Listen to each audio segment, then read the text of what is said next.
screams came first, loud, frantic, and echoing through my backyard. I froze iced tea in hand, watching as Victoria Whitmore, the HOA president, thrashed in my pool, her guests scrambling out of the water like they'd been stung by bees.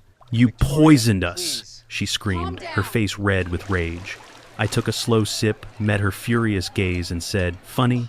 I don't remember inviting you." Sirens blared in the distance, the flashing lights painting my backyard red and blue. The neighborhood was watching. The whole street could feel the tension. But this was just the beginning. What Victoria didn't know, the real surprise, was still to come. Victoria Whitmore stood at the edge of my driveway, hands on her hips, wearing oversized sunglasses and a floral dress that screamed authority. "Oh, Anthony," she began, her voice dripping with fake sweetness. The kids must have misunderstood. They thought, since we're all part of the HOA, this is shared space. I stared at her, stunned for a moment before pointing at my pool. It's literally fenced off and attached to my house. She waved it off, as if I was the one making a big deal. Of course. I'll make sure they know next time. Next time, it wasn't the first time she'd crossed a line, and I had a feeling it wouldn't be the last. She was the kind of person who used politeness like a weapon, twisting every situation to her advantage. The HOA president, the self-appointed queen of Maplewood Heights, was used to getting her way, and she made sure everyone knew it. Her smile was wide, but her eyes were calculating, as if she already knew how this little drama would play out. The worst part, she wasn't just targeting me, she was turning my sanctuary into her playground. And I could already tell she wasn't about to stop until I gave her exactly what she wanted. It started slow. First I noticed the towels, draped over my lounge chairs, wet and left behind after a weekend that wasn't mine. Then came the flip-flops, scattered on the deck like breadcrumbs. At first I brushed it off. Kids would be kids, right? But when I found an empty soda can floating near the skimmer and a bag of chips lodged in the filter, the anger started to simmer. I remember standing in my backyard one afternoon, staring at the mess, trying to figure out how things had gotten so far. I hadn't said anything, had I? Was I overreacting? The next day I heard music faintly coming from the pool area. Not loud at first, but enough to make me feel uneasy. I didn't think much of it until the sounds grew louder. So loud, in fact, that when I went out to check, I could see a group of teenagers lounging in my pool. They hadn't even noticed me at first. "Hey, mister." "L.A., kid called out, with a smile that was too carefree for the situation. "Your pool's awesome." I stood there speechless, staring at them, my heart racing. Where was Victoria? It wasn't until I saw her emerge from behind the hedge, sunglasses on clipboard in hand, that I realized this was no accident. "Anthony, I'm so sorry," she said, with that same sugar-coated smile. "They must have misunderstood. You know how kids are." I clenched my jaw, trying to keep my cool. "Victoria, this is private property." "Oh, of course." "They'll know next time," she waved dismissively, then turned to walk away, not even bothering to check if I was okay with the situation. I should have known then. It wasn't a mistake, it was a test. And I failed. Days turned into weeks, and the pattern became clear. The kids were back, along with more of their friends, and each time I came home, my pool became their hangout spot. One evening after a particularly brutal day at work, I came home to find not just Victoria's kids, but her husband Doug, sitting on my deck with a beer in hand, grinning like nothing was wrong. "Hey, neighbor Doug," called out cheerfully. "You really have this backyard thing figured out. HOA should give you a medal." I forced a smile. "Maybe they should give you your own pool," I muttered under my breath. He laughed, completely missing the point. Victoria appeared from behind the sliding glass door, her smile wide. "Anthony, I was just telling them to wrap it up," she said. "You know how kids are." I looked at her, trying not to explode. "This is private property. I don't want anyone in my pool unless I invite them." Her smile thinned, but she didn't argue. Of course. I'll make sure it doesn't happen again." But there was no sincerity behind her words, only that familiar smugness.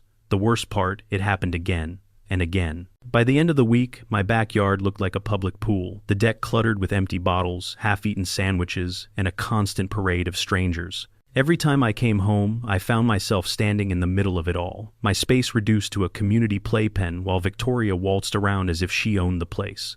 It wasn't long before I received the letter. It came neatly folded, sealed with the HOA's official blue emblem notice of violation. My eyes skimmed the words, then reread them a second time. Aesthetic disruption and noise complaints, the two charges leveled against me. The kicker. It was signed by none other than Victoria Whitmore, president of the Maplewood Heights HOA. I couldn't believe it. She had weaponized the HOA against me, using my own backyard as the battlefield. The letter claimed my pool had caused excessive noise and visual clutter, violating the HOA's standards. Visual clutter. A pool was a pool, blue water, clean tiles, and a few lounge chairs. But according to Victoria, it was a disruption to the so-called neighborhood harmony. That evening I walked over to her house. I rang the doorbell, and she answered quickly, flashing that fake smile. "Anthony, did you get the notice?" she asked, her voice laced with feigned concern. I held up the letter. "You weaponized the HOA against me, Victoria. You had no right to do this." She shrugged as if I was overreacting. "Oh, Anthony, it's just standard enforcement. We all have to follow the rules, right?" I stared at her, trying to keep my calm. "Even the rules about trespassing." Her smile faltered for a split second, but she quickly recovered. "Don't be dramatic, Anthony. We're just trying to keep the neighborhood peaceful." Peaceful. How could a neighborhood be peaceful when the HOA president was turning everyone's private property into her personal playground? That night, as I sat in my backyard, the soft hum of the pool filter, the only sound in the otherwise quiet space, I realized something. People like Victoria don't respond to kindness. They see it as weakness. And I wasn't about to be the HOA's punching bag anymore. The situation finally escalated when the police showed up. Victoria had called them, of course, claiming that I had poisoned my pool and was endangering the community. By the time they arrived, I had already started documenting everything, footage, timestamps, and a log of every time she or her guests had crossed into my property. The officer, a tall, tired-looking man, glanced at me and then at the group of people gathered near the pool. "So," he said slowly, "is this your property?" I nodded, handing him a copy of my deed. "Yes, sir. Everything inside this fence is mine." Victoria was already jumping into the conversation, her voice shrill with panic. "This is shared community space. The HOA president has the right." The officer raised a hand, silencing her. "You're saying this is a shared space?" He turned to me. "Do you have any cameras around here?" I smiled, knowing this was my moment. "I sure do." I led him to the security footage, pulled it up on my tablet, and showed him the time-stamped footage of Victoria's kids hopping my fence, unlocking the gate with a copied key, and throwing an unauthorized pool party. The officer's eyes narrowed as he examined the footage. "Well, that's pretty straightforward," he muttered. Victoria's face went pale. She opened her mouth to argue, but the officer was already radioing in her trespassing and assault charges. It was official. The game had changed. The final straw came when I arrived home one Saturday afternoon after a brutal business trip. I was exhausted, desperate for peace, but instead, I found my driveway blocked by two SUVs, both parked diagonally across my property line. The sounds of splashing laughter and loud pop music filled the air. I followed the noise, and when I saw what was going on, my blood boiled. At least 20 people were in my pool, Victoria dug, and half the neighborhood were lounging around like it was a resort. I stood at the gate, stunned for a moment before I found my voice. "Victoria!" I yelled, my voice sharp. "You're on my property again." She turned, smiled, and waved. "Oh, relax, Anthony. We're just neighbors. What's the harm? You've got such a big heart and such a big pool." I clenched my jaw so tightly it hurt, but instead of exploding, I turned and walked back inside. I didn't yell. I didn't confront them. I simply grabbed my phone, opened up the HOA bylaws I downloaded weeks ago, and started making notes. It wasn't about revenge, not yet. It was about making sure I had everything in place when the time came. And when that time came, it would be perfectly timed. The HOA board meeting was set for that Monday. I walked in my security footage, ready, my evidence perfectly organized, and a calm smile plastered on my face. Victoria was there, of course, her usual smug expression firmly in place. But I wasn't worried. This time, the truth would come to light, and there was no way she could manipulate the situation. As I stood up to present, the room went quiet. I pulled up the footage, one video after another, showing Victoria's kids hopping my fence, entering my property without permission, and throwing parties in my backyard. The footage was clear, time-stamped, dated, and irrefutable. Victoria's face turned white as the room absorbed the full impact. The audience shifted uncomfortably, murmurs filling the air as they processed what had been happening behind the scenes. Victoria's usual deflecting remarks were absent, replaced by an awkward silence. She opened her mouth, but nothing came out. She tried to interrupt, but one of the board members raised a hand to silence her. "Victoria," the board member said, his voice stern, "we've seen the footage. This is a violation of HOA rules and personal property rights. We can't ignore this." The smugness that had once defined her crumbled like a house of cards. For the first time in months, I felt the weight of my peaceful stand pay off. With the footage playing for the board, the truth was undeniable.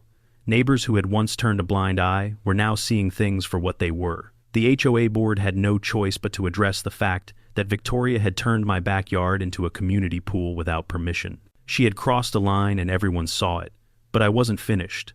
I pulled out a printed copy of the notice she had sent me signed with her name, weaponizing the HOA against me. "This is the letter she sent," I said, calmly accusing me of aesthetic disruption. "The same woman who has been trespassing in my backyard, using her position to violate my privacy." I watched as the board members scanned the notice, their faces growing harder. No one could deny it anymore. Victoria wasn't just an HOA president who had misused her power. She had committed a series of abuses against me and violated her own community's rules for months. "The HOA is about harmony," I said, addressing the room. "But this isn't harmony. It's manipulation, and it's been happening for too long."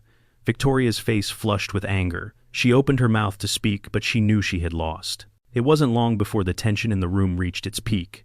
Victoria shot me a look that could melt steel fury blazing behind her sunglasses. "You think you've won?" she spat, her voice shaking with rage. "You don't know what you're dealing with." But as she spoke, I noticed something. Her usual confidence had started to crack. The board members exchanged glances, some nodding in agreement, while others looked at Victoria with a mix of pity and disgust. "You've been caught," one of the board members said, his voice firm. "And it's not just about the pool anymore. It's about your abuse of power, your complete disregard for the rules you swore to uphold. We have no choice but to take action." Victoria's jaw tightened as the words hit her. She looked around as if searching for someone to save her, but no one stepped forward. "Not this time. Victoria Whitmore," the board member continued, "you're removed from the board, effective immediately." For a moment it felt like time stood still. Victoria's face twisted in disbelief. She stepped back as if struck. She wanted to protest, to scream, to accuse me of something, but nothing came out. The power had shifted, and it was final. The room fell silent. The board member turned to me and nodded. "You've shown us what's been happening, and we're thankful for it. We'll ensure this doesn't happen again." But Victoria wasn't done. Her eyes flicked to me, and then she did the unthinkable. She lunged. In a flash of fury, she slapped me across the face, just enough to sting. But it wasn't the slap that shocked me. It was the sheer audacity. I froze for a second, stunned. But before I could react, one of the officers who had been present at the meeting stepped forward, grabbing her by the wrist and pulling her back. "Ma'am," he said, his voice cold, "that's assault. I'm going to have to place you under arrest." The room erupted into chaos. Neighbors who had once been afraid of her now whispered in disbelief, their phones out recording the scene. Victoria's furious cries only made the situation worse. As the officer read her rights and led her away, her husband Doug stood frozen by the door, face pale. He tried to protest, but it was too late. Victoria's reign had come to a crashing end.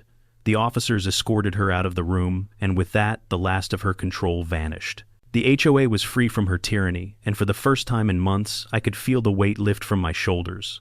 I watched as the neighbors began to disperse, some giving me nods of approval, others whispering amongst themselves. I stood there calmly, sipping my drink, feeling a quiet sense of satisfaction wash over me. For once I wasn't the victim. I had won. It felt like the whole neighborhood exhaled at once. As the police car disappeared down the street, I stood there for a moment watching the flashing lights fade into the distance. The silence that followed was more powerful than any words could have been. For the first time in months, my backyard was empty. Quiet, mine again. Within a few days, I began to feel the shift in the neighborhood. People who had avoided eye contact with me for months now waved. Neighbors who'd once ignored me were suddenly stopping by to offer their gratitude. Mrs. Jenkins, a sweet retired teacher who lived 2 houses down, was the first to knock on my door. "Anthony," she said, holding a basket of cookies, her voice tinged with hesitation, "I just wanted to thank you for standing up to her.